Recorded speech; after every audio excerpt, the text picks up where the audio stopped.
시편 25편은 하나님을 향해서 기도하는 것이 무엇인가에 대해서 잘 설명하고 있는 시입니다. 시편 25편 1절에 보면 이렇게 써 있습니다. 여호와여, 나의 영혼이 주를 우러러 보나이다. 짧은 구절이기 때문에 히브리어로 직접 읽어보면 이렇게 써 있습니다. 에레카 야훼 납시 아싸. 이것을 직역하면 여호와 당신께 제가 저의 영혼을 들어 올립니다 예요. 납시 my soul 아싸 lift up. 하나님 앞에서 제가 저의 영혼을 위로 들려 올립니다요. 이 말은 전적으로 하나님만을 향하여 바라보고 있는 것을 의미합니다. 주위의 어떤 사람이나 어떤 환경을 고려치 않고 하나님 앞에서 우리의 영혼을, 자신의 영혼을 들어 올림으로 인간의 가장 깊은 내면, 즉 우리의 영혼에서부터 하나님만을 전적으로 바라보고 있는 상태를 의미하는 것입니다. 언제 우리가 우리의 주변을 고려하지 않고 간절히 하나님만을 바라볼 수 있을까요? 언제 우리가 우리의 체면을 고려하지 않고 마치 어린아이가 엄마에게 매달리듯이 그렇게 간절히 그리고 전적으로 하나님을 바라보며 의탁할 수 있을까요? 우리가 우리의 힘으로 도저히 감당해낼 수 없는 어려움을 겪을 때에 오늘의 본문에 나온 것처럼 나의 영혼을 들어 올림으로, 즉 납시 아싸 함으로 하나님을 전폭적으로 바라보게 되는 것입니다. 또한 우리가 마음에 채워지지 않는 불만족 혹은 불안감으로 어찌할 바를 모르고 발을 동동 구를 그때에 신자는 하나님만을 전적으로 의지하며 바라보게 되는 것입니다. 우리가 당장 죽게 생겼는데, 우리가 하는 일이 이제 실패로 돌아가려 하는데, 우리가 계획했던 모든 일들이 물거품처럼 사라지려 하는데, 우리가 그토록 사랑했던 그리고 사랑하는 자녀들이 다 죽어가는데, 그래서 그 일을 해결해 보려 이리 뛰고 저리 뛰고 해보지만 아무런 소용이 없다는 것을 인식하는 그 순간 신자는 절대적으로 하나님을 바라보게 되어 있습니다. 자신의 영혼을 들어 올려 오직 하나님만을 향하게 되는 것입니다.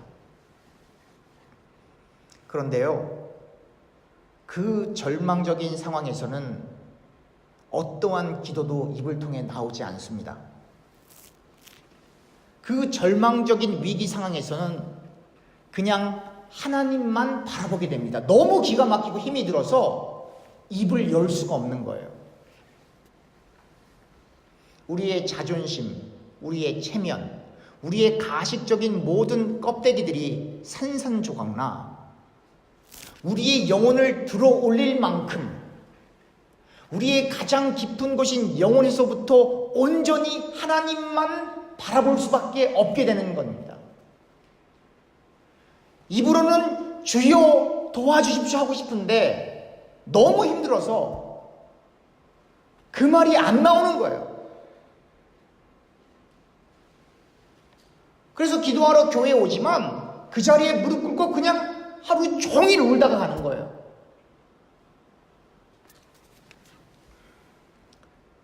시편 62편 1절과 2절을 보면 나의 영혼이 잠잠히 하나님만 바라며 나의 구원이 그에게서 나오는도다.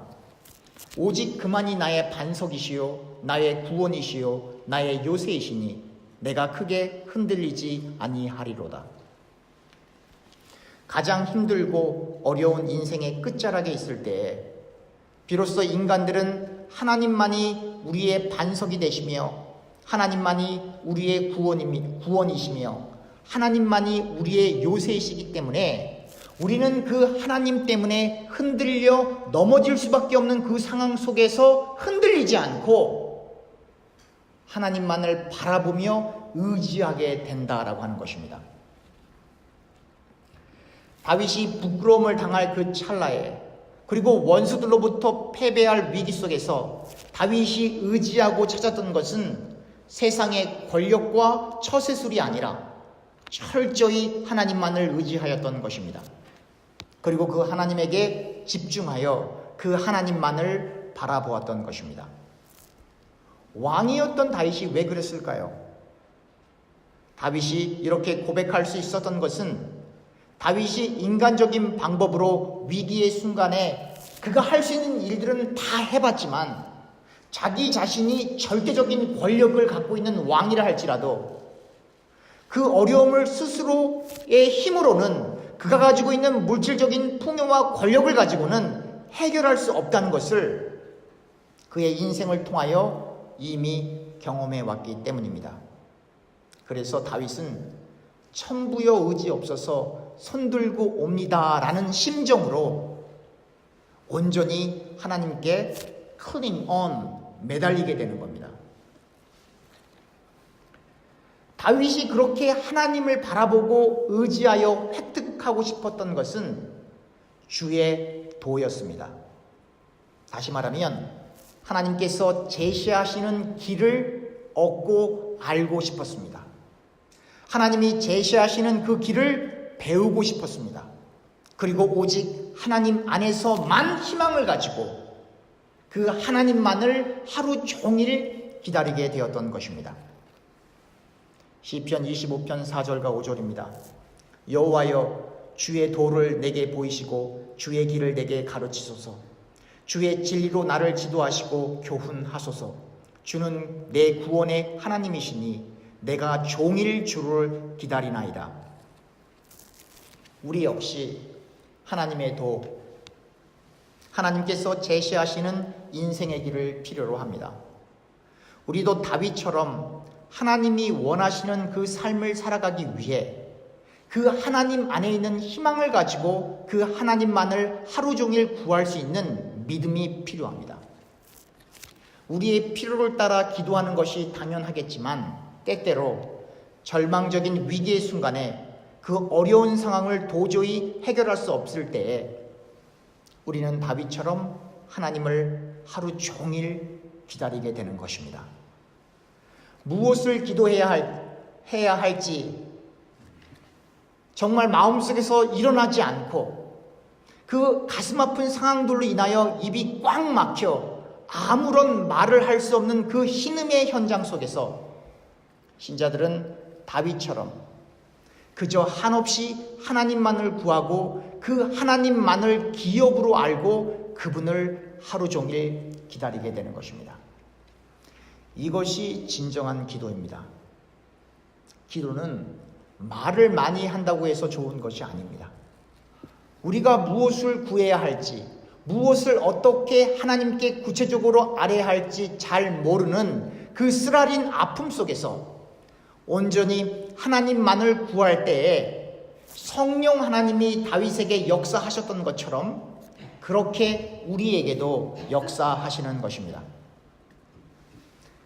하나님의 도를 구하고 하나님을 구했던 다윗, 하루 종일 하나님만을 앙망하고 하나님을 기다렸던 다윗에게 이제 성령 하나님의 역사하심으로 통회하고 자복하는 회개의 길로 하나님께서 이끄시게 되는 것입니다.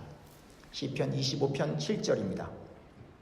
여호와여, 내 젊은 시절의 죄와 허물을 기억하지 마시고 주의 인자하심을 따라 주께서 나를 기억하시되 주의 선하심으로 하옵소서.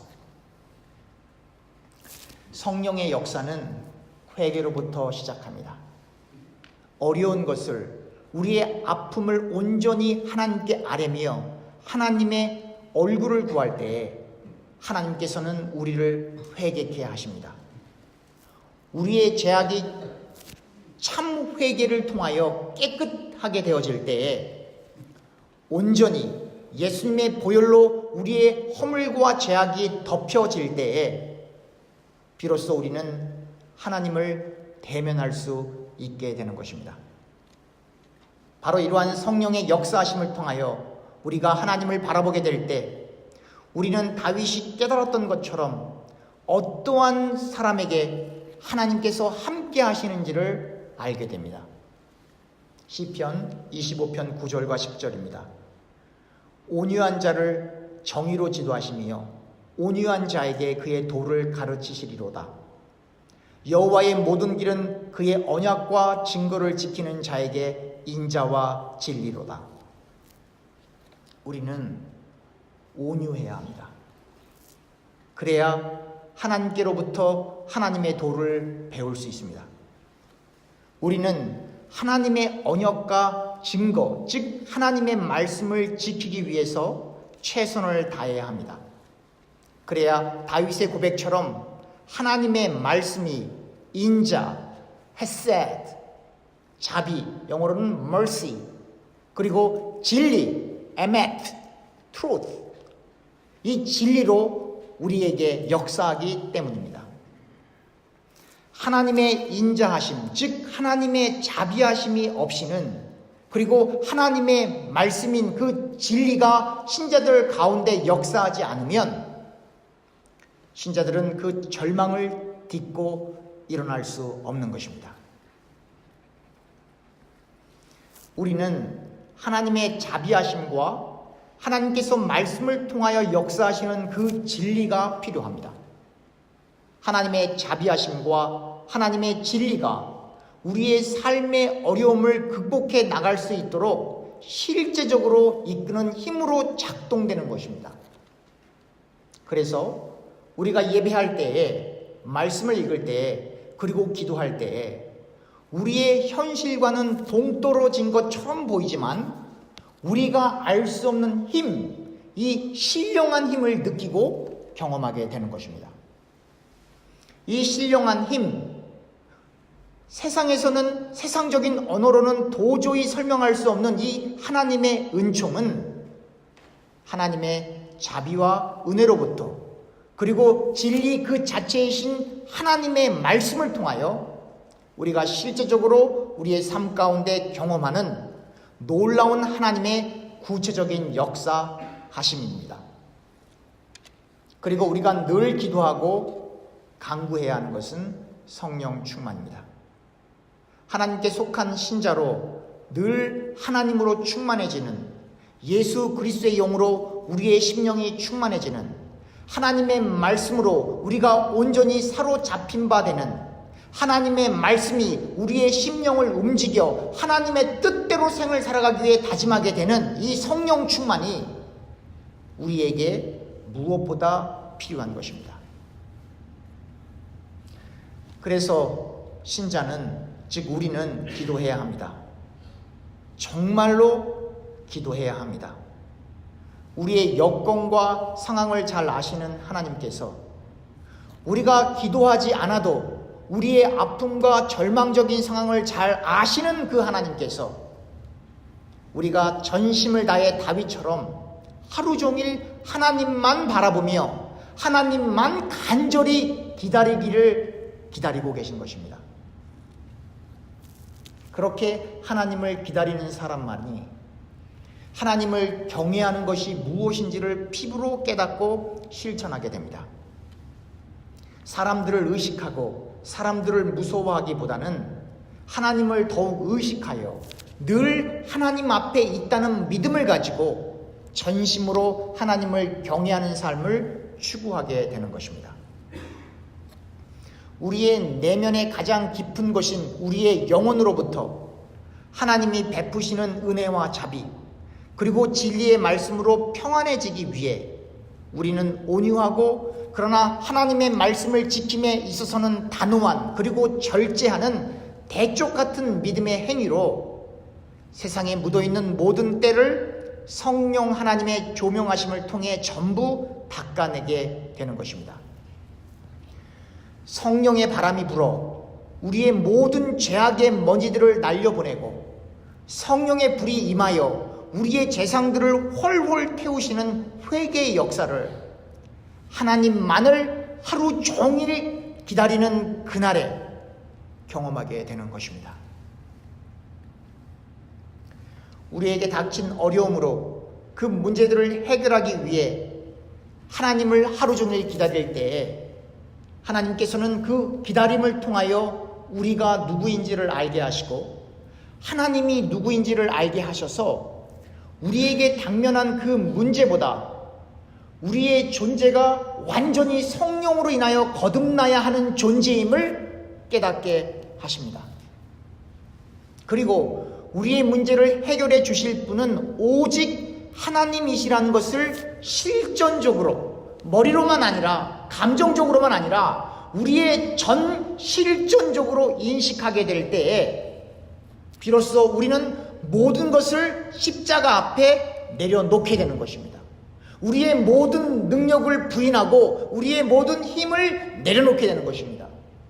그리고 다윗처럼 시편 25편 16절, 17절, 18절에 고백하게 됩니다. 주여, 나는 외롭고 괴로우니 내게 돌이키사 나에게 은혜를 베푸소서. 내 마음에 근심이 많사오니 나를 고난에서 끌어내소서. 나의 공고와 환난을 보시고 내 모든 죄를 사하소서. 이 다윗의 고백이 우리의 기도가 되어야 합니다.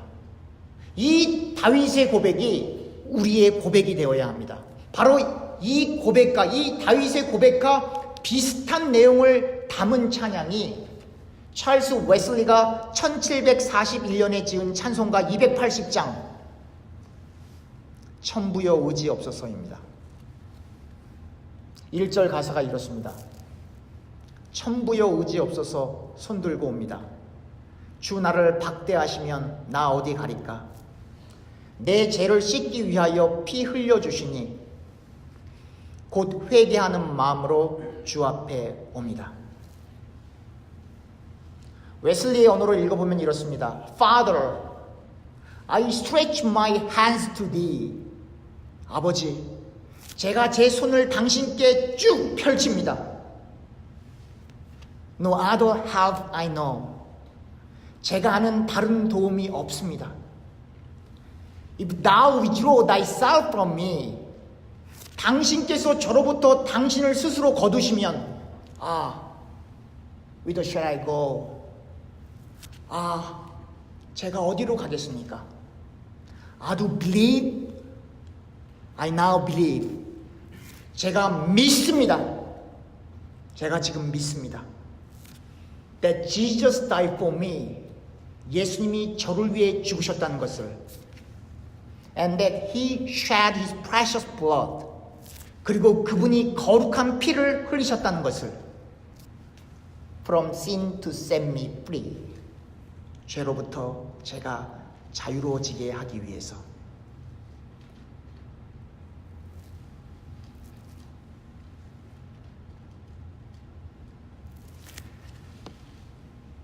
여러분들과 제가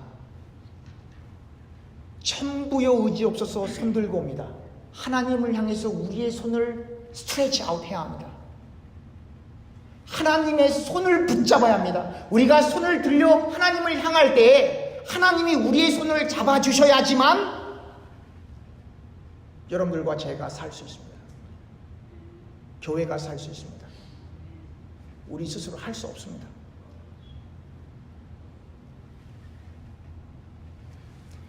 다윗에게는 분명한 원수가 있었습니다. 19절 20절입니다. 내 원수를 보소서. 그들의 수가 많고 나를 심히 미워하나이다. 내 영혼을 지켜 나를 구원하소서. 내가 주께 피하오니 수치를 당하지 않게 하소서. 여러분들과 저도 원수가 있습니다.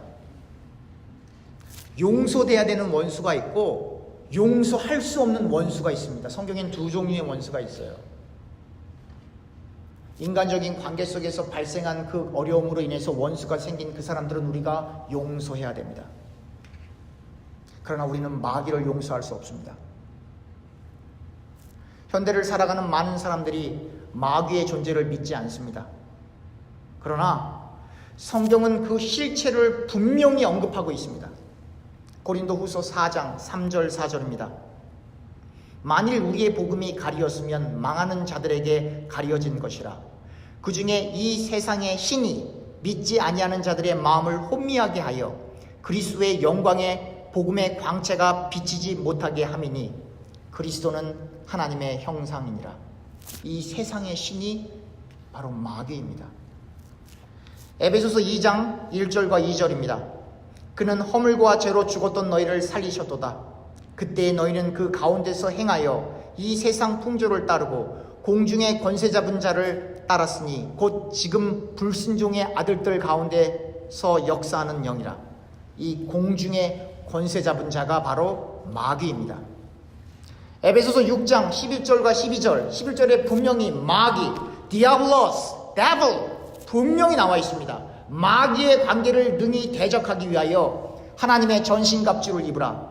우리의 씨름은 혈과 육을 상대하는 것이 아니요 통치자들과 권세들과 이 어둠의 세상 주관자들과 하늘에 있는 악의 영들을 상대함이라. 이 악의 영, 이것이 바로 마귀입니다. 그리스도 원형은 디아블로스, 영어로는 devil입니다. 여러분, 사단이 역사합니다. 실제적으로. 우리는 예수님을 바로 믿지 못하게 방해하는 이 원수 마귀를 예수님의 이름으로 결박해야 합니다. 몰아내야 합니다. 하나님의 전신 갑주를 입고 성령 충만하여 예수님의 이름으로 이 마귀의 세력을 꺾어내야 교회가 교회답게 일어설 수 있는 겁니다.